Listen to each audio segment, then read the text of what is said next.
Hi, my name's Mia, and I'm going to tell you my amazing story. And I would love it if you'd give me a like and subscribe to the channel. All my life I knew that my parents took me from an orphanage. They never let me forget for a minute that I was not their daughter. Every day, my dad reminded me that I should be grateful to them because they took me in. I agree with that. I'll be graduating from high school thanks to my parents, and I can get into any university or college I like. But when you're so exhausted from the chores and you don't get any acknowledgement from your parents, it gets very frustrating. You could say that my stepmom and stepdad really saved me from the fate of an abandoned child. Of course, some foster children are not told by their new parents that they're from an orphanage. But personally, I found out this unpleasant fact right away. Who do you think told me this terrible secret of my birth? Of course, my stepfather, who I disliked very much. But this confession was only the beginning of my personal nightmare created by my father. After all, he thinks I have to earn my food, clothes, and living in his and my mom's house. And although I'm very angry at his rude behavior, I've gotten used to the constant nagging from my father, and I've almost put up with it. But one day, I learned a very strange thing. My day began as usual. In the morning, I got up much earlier than my parents. I cooked them a delicious and nutritious breakfast. What a good girl I am. Then I met my best friend and classmate Sophie, and we, joking and singing, drove to our favorite school. There was a surprise waiting for us in class, a new student. It was a very cute girl with big blue eyes, a real angel. We were glad that our team of girls got another beautiful girl, and we rushed to meet her. But suddenly, our way was blocked by our gloomy classmate Stephen. "Are you going to be friends with her?" He asked us rudely. "She's from the orphanage." So what? I threw up my hands in surprise. My parents took me from an orphanage too, but you're friends with me. "Not true. You live with your own mother," my classmate declared. "You know that our mothers are best friends. So I know all your family secrets. Our mothers talk very loudly when they meet." I was shocked by this unbelievable news. I was about to ask Stephen more about it, but the teacher came in and told everyone to take their seats. It wasn't until after class that I finally caught my overly chatty classmate and tried to get more information. But unfortunately, Stephen knew almost nothing. He only said that my mother was my real mother. My mood was completely ruined. So I wandered home sadly. It's all so sad. The first person I saw was my father. He greeted me with the standard frown on his face. Does he have to practice for when I get home? "What took you so long? Classes are long over," he barked. "It was about time you started cleaning the house. Look how dirty it is. And make dinner. Preferably a very tasty one. You have only friends and parties on your mind. No gratitude to those who support, feed, and clothe you." My father's words suddenly made me angry. I decided to tell him what I thought of their strange secrets. Why do you and Mom blatantly lie to me? You're my birth parents, and I'm your birth daughter. My classmate Stephen told me I'm my mother's real daughter. Dad was very surprised at first, but then he smiled slyly. "Personally, I'm not lying to you. You're not my daughter. We took you out of the orphanage. If you have enough energy to argue, then you should have enough to cook. Otherwise, I'll be very unhappy with you." After saying that, my father left, slamming the door loudly. At first, out of habit, I went into the kitchen. But then I decided it was time to show my parents that I was a human being. I was sick of being thought of as a maid. Sophie has been asking me to stay with her for a couple of days. I could pack my bags and go to her place for the night and let my parents think I ran away from home. How will I live? I've been working part-time as a courier for a long time now, so I've got a little cash to spare for emergencies. Of course, I wasn't planning on leaving home forever. After all, I still had to finish school and wait until I was of age. But right now, I just needed to shake up my parents so they'd finally stop playing games with me and tell me the truth about me and our family. Why lie? I don't get it. Sophie was happy to see me. I immediately shared the latest news with my friend. because she heard me talking to Steven too. Can you believe it? I told her. Daddy denies that I'm his real daughter. It's so hurtful. Sophie supported me and comforted me. But at the same time, she sternly told me that I should talk to my mother. Maybe she's your real mother and can tell you all about it. I didn't agree with my friend. Then, Sophie just suggested we forget about it and have a party instead. She and I ate a lot of burgers. We watched new movies, talked about popular guys, and went to bed in the morning.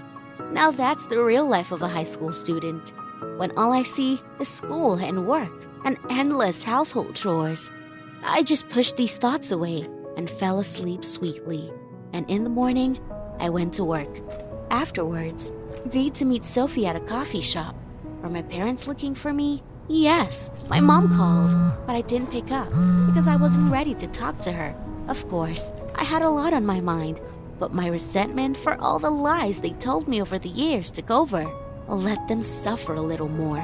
For I had suffered for 17 years, and now I was determined to break the chains my parents had put me in. I thought about my problems and made my way to the coffee shop, where I'd agreed to meet Sophie. But when I entered the place, I froze. My mother was waiting for me at the table. Sophie messaged me to apologize. You don't have to upset your mother. It's time for a heart-to-heart talk. I was furious with my friend. What a schemer. It's none of her business. But I sat down at the table with my mother anyway. What happened? She asked me. I pulled myself together and spilled everything that bothered me. You remember my classmate Steven? He's your friend's son. Steven told me you're my birth mother. But when I told Dad that you're my birth parents, he just laughed at me. He said he had absolutely nothing to do with me. And then he told me to make dinner. Mom, I get so tired at school. I just want to relax and be with my friends sometimes. And you make me do all the housework. And why did you lie to me about taking me out of the orphanage? I said everything I was holding back. And then I cried bitterly. I eagerly hugged my mother, who moved closer to me. Mia, we did take you out of the orphanage, but I had to send you there first. Yeah, you went there because of me. I really am your birth mother. Your own father abandoned us. I had nothing to feed you. We had no home, and I lost my job. So I gave you to an orphanage where kind people could take care of you. And I'm very ashamed of what I did.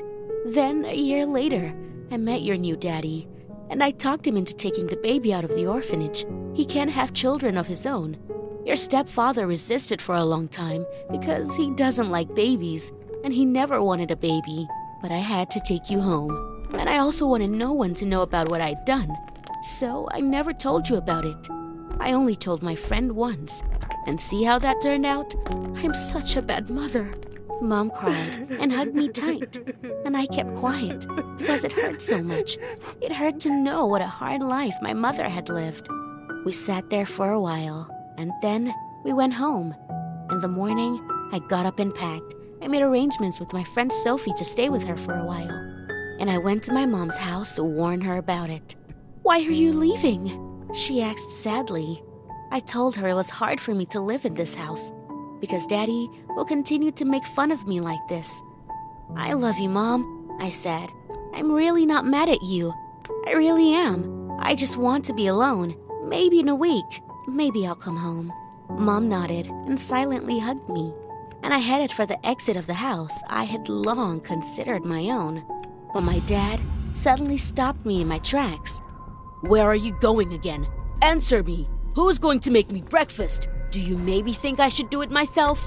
I'm leaving, I answered, but Daddy grabbed my arm. What kind of nonsense is this? You are not going anywhere, he shouted. What about all the money we've invested in you? Dad started listing the insane costs of caring for me again, but now his words didn't hurt me at all. The truth was on my side. You're not my real father, but I am my mother's daughter, and I don't owe you anything. Everything I owed, I've long since paid off. What are you talking about? My father said angrily. Mom told me everything. I really am her daughter. I was so angry that I didn't think that I could hurt my mother by telling the truth to my father. I only realized it when my mother ran away crying. What did I do? I got scared and left the house. because I felt guilty. I was sure Dad wouldn't do anything bad to Mom. He's not a villain after all, and we lived together for years. With these thoughts in mind, I was watching a movie with Sophie, but I still felt uncomfortable. So I left the room, and I dialed my mother's number. "Is everything okay, honey?" I heard my mother's voice. "Yes, Mom. Are you okay?" "I'm fine. Just don't come home anytime soon. Your dad and I are getting a divorce." So I packed up my stuff, and I already found us a new apartment. We're gonna live there with you. The news upset me deeply. "Mom, how did this happen? It's all my fault, isn't it?" "Don't say that," my mother interrupted me. "We'll talk later. I'll text you the address of our new apartment." I got a text message a few minutes later with the address. I ran into my friend's room. I said goodbye to Sophie and went to my mom's. She was all alone when she left me at the orphanage, but now my mom is not alone. I'll always be there for her. That's what I said to Mommy when she opened the door to me. "Mom, I love you, and I forgive you," I said. She hugged me and invited me into our new life. Do you think you can forgive your parents for their mistakes? Write your opinion in the comments. It would be interesting to read your posts.